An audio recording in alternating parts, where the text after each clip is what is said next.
A little while ago, I posted a video where I ranked the entirety of Merlin's first season. And, of course, as a loyal veteran fan of the show, I'm here to hand you over some Chiaki-flavored opinions and rank the second season from the best of the best to, well, the best of the best on a lesser scale. Because, all Merlin episodes are better than most things on TV nowadays. At least in my opinion. So without further ado, let's just get right into it. Ah, you finally come to wish me good luck? I really don't think I need it anymore. No, Arthur. I have not come to wish you luck. Honestly, that's rather rude. Then let me make amends. This is one of the many filler episodes that a lot of people hail as one of the best, but I don't know, it's not really anything special. Maybe I'm just a poopy pants. Coming off of such a high with Lady of the Lake, this episode needed to be just a bit more stronger in order to be memorable to me. After such a heavy episode, you need to be a bit more than a few funny lines and True Love's kiss. Speaking of True Love's kiss, my take may be controversial. I'm not really sure what goes on in the Merlin fandom nowadays. I'm still stuck in 2013, so. But in my opinion, this right here happened way too soon in the show.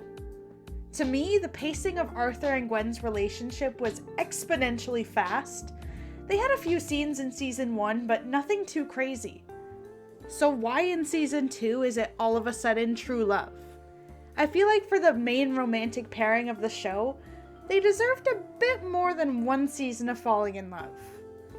Give us that slow burn action. Just look at Dean and Cass. That is what the people want. You don't have any idea, do you? About what? About how rude and arrogant you can be. This is my home, and you are my guest in it. I know you are used to more luxurious quarters, but that is not an excuse to be so rude. You claim titles don't matter to you, but you behave like a prince and expect me to wait on you like a servant. Saying it means nothing if your actions betray you. Would it kill you to say please and thank you once in a while? I love Arthur as he is. Pompous, arrogant, donkey brains and all. But I love him even more when he matures and realizes that some of his words and actions can be harmful to those that he loves. And I like that this episode tries to give him the space to grow. But I feel that the writing in this episode was a little, all over the place. It feels like they had the right idea, but didn't quite know how to put it into action properly. Like, 1 minute he's self-aware and telling Gwen he will try to show her some humility by sleeping on the floor, but still gets Merlin to get him a mattress regardless. Like, didn't you just, what? Regardless, it's a cute episode and probably my favorite one between Gwen and Arthur, aside from With All My Heart from season 5. And also, it's Steve's first episode, thank you very much. Together we can rule over this land. Arthur will tremble at your voice. He will kneel at your feet.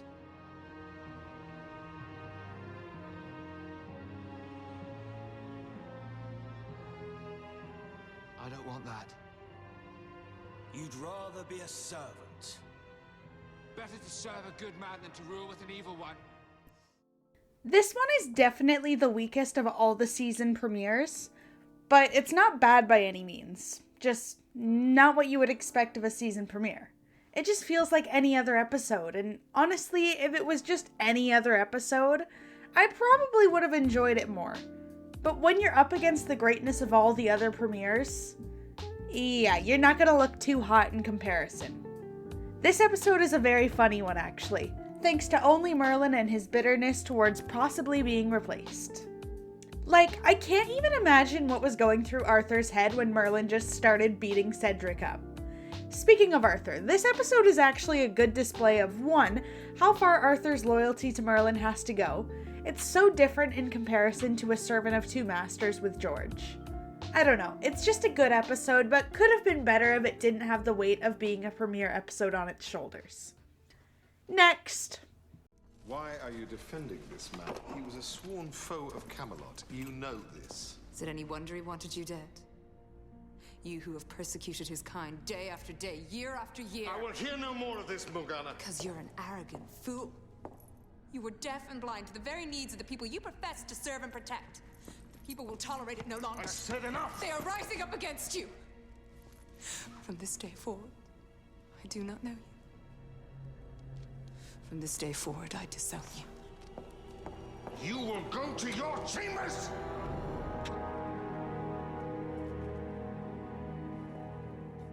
And you, Uther, you will go to hell. I love Morgana in this episode. I love her. I missed her so much when she was teetering on the edge of insanity. Arthur, though, he seems uncharacteristically mean even for seasons 1 and 2. Also, it's the return of the Antichrist. Yay! Mordred's hefty line regarding never forgiving or forgetting would actually be intimidating if I didn't know that he seemingly does forgive and forget just like everyone else except Merlin. To be honest, I don't really have that much to say other than I love Morgana, and I love Morgana, and this is one of the best lines of the entire show. You will go to hell. Slay! Slay!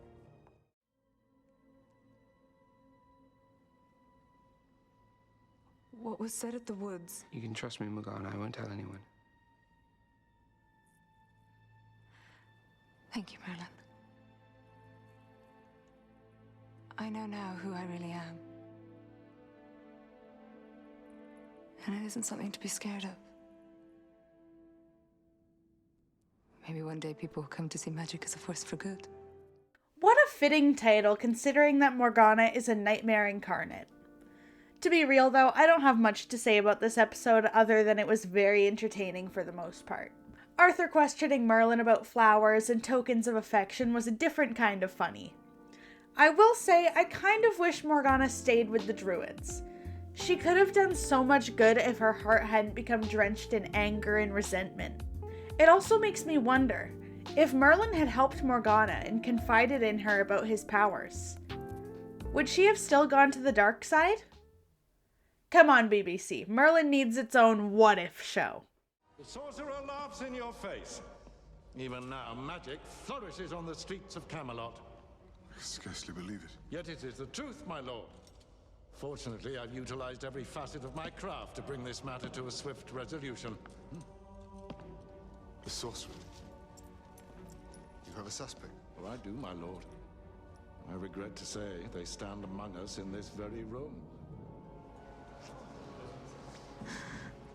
My methods are infallible, my findings incontestable. The facts point to one person and one person alone.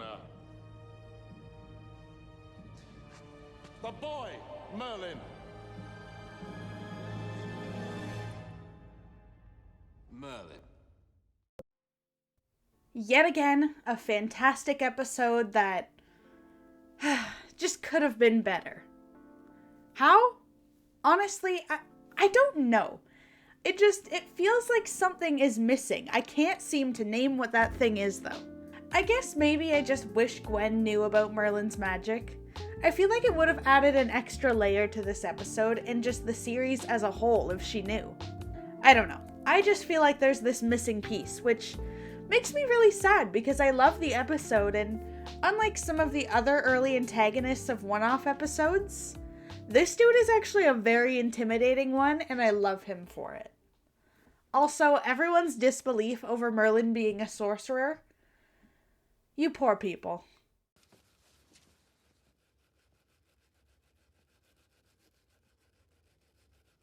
Something's been upsetting you, hasn't it? Maybe. Was it when I threw water over you? Wasn't very nice. It was a bit unfair. Like when you called me fat. Why was that unfair? Because I am not.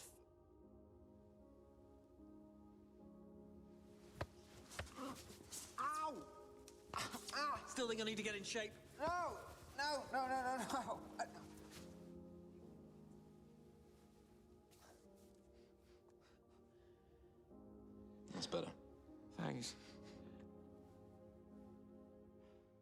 When writing notes for this episode, I just drew one big frowny face on the page, and I think that's a pretty accurate summary for it. Haven't they hurt Merlin enough? He deserves better than what the writers give him. It's a true bittersweet yet wholesome classic for the ages. But there's much more to it than what you see at first glance. Although I do believe that Merlin truly loved Freya, like, no one's denying that, I feel that it mainly stems from the fact that he saw a young outcast, just like himself, and felt it was his duty to look after her and help her however he could. He finally found someone who truly understands him and the struggles he faces every single day. Also, it's the first of many Avalon funerals for Merlin. How fun. I have little to live for. Do not say that. It's the truth. For all my words, for all that I believed, I have come to nothing. You are everything that is right with this world.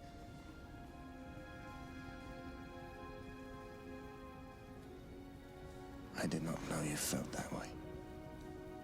I didn't even know I could feel this way about someone.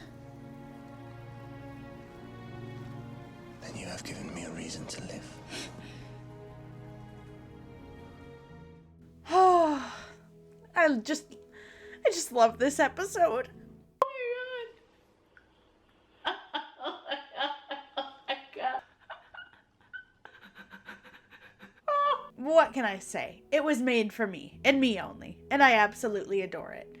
And I honestly don't have that much to say about it other than I just love it, because it's Gwen and Lancelot. How could I not love it? You're a troll. How dare you speak about her like that? What is wrong with you? Look at the state of her. I don't believe it.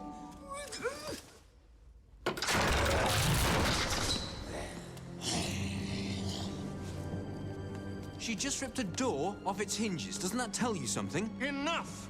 She's a troll. A giant, grey, stinking troll. Stop it! Haven't you hurt her feelings enough? Insult my wife again, it'll be the last thing you ever do. These are most definitely the funniest of the second season, especially the latter part of the episodes. I mean, Uther screws a troll and then gets mad at everyone about how they are being mean to her, and absolutely no one knows for sure if he's enchanted or not. It's so ridiculously funny that it makes me almost want to cry. And honestly, Uther is the best part of this episode. He steals the show. Anthony deserves props for not breaking down into a fit of laughter after some of his lines. It's a great two-parter, and honestly, this should have been the season premiere instead. It's so much better than the actual premiere itself. Even if it's not anything deep, I just find it utterly hilarious. Except the lame fart jokes, but hey, if I almost said Shark Tale. But hey, if Shrek could get away with those, then so can Merlin. What are you talking about? You were so desperate for an heir. You were prepared to use magic. Did Morgause tell you this? She's lying.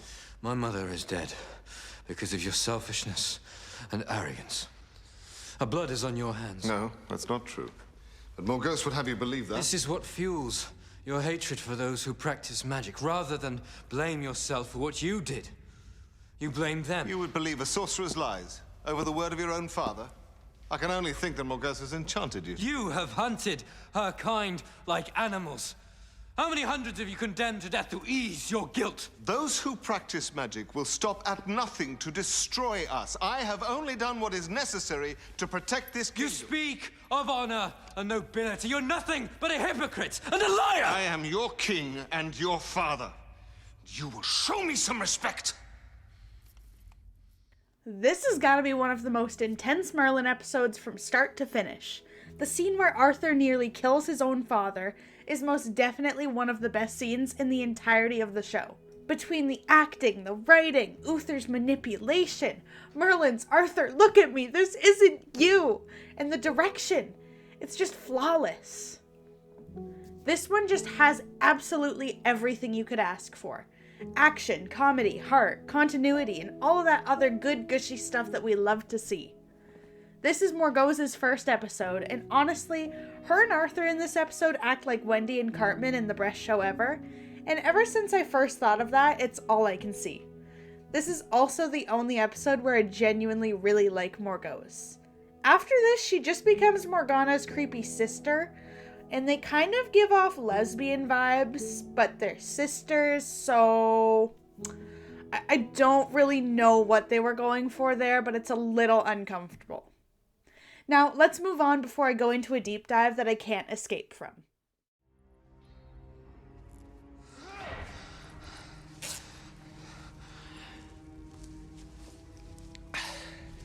Yeah. I'm fine. No, you have some before I finish it.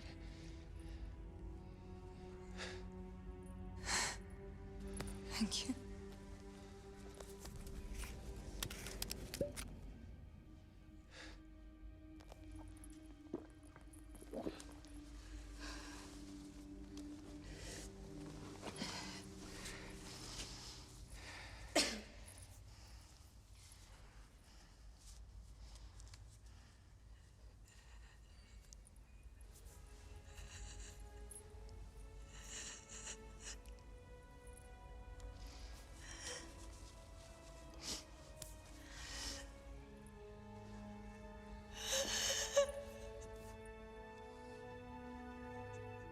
This episode had me on the edge of a heart attack the entire time. I was so stressed, especially after Merlin poisoned Morgana.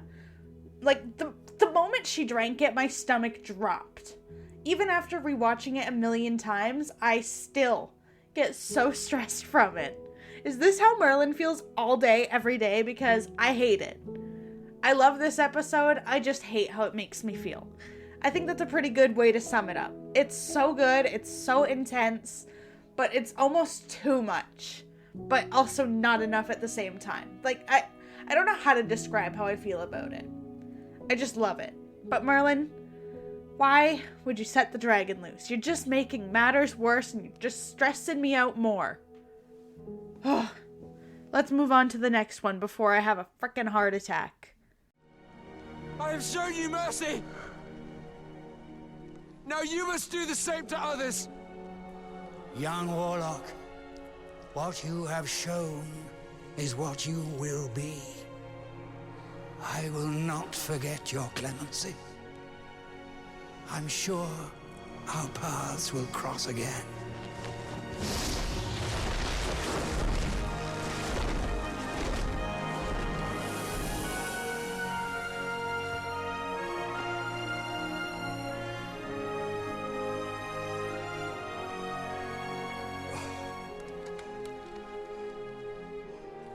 What happened? You dealt him a mortal blow. He's gone.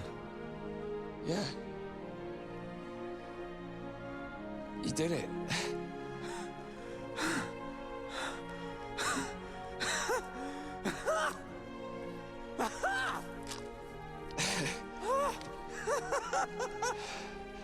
You did it.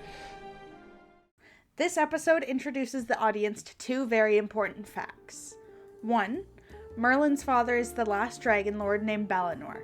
I hope I'm pronouncing that right. We meet him for the first time with Merlin. And 2. Balinor dies. So now Merlin is the final keeper of the dragons. That's quite the addition to his character. This episode is so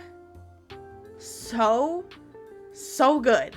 Like, so good. Like Lady of the Lake, it's a painful one, but adds room for excellent growth for the titular character of the show. From the relationship between Balinor and Merlin, Arthur knowing Merlin's upset and doing what his emotionally constipated ass is able to do in order to help, the little wooden dragon that Balinor carved for Merlin. It's just all so perfect. I love it so much, even if it pains me deeply. Also, I forgot just how nostalgic Merlin's dragon voice makes me. Kind of an odd thing to feel nostalgic over, but whatever. I can only hope that in the totally real, totally not made up in my brain Merlin reboot, that we will see one day, includes Force Ghosts of Balinor and Huneth together again, watching over Merlin. Just imagine how perfect that would be.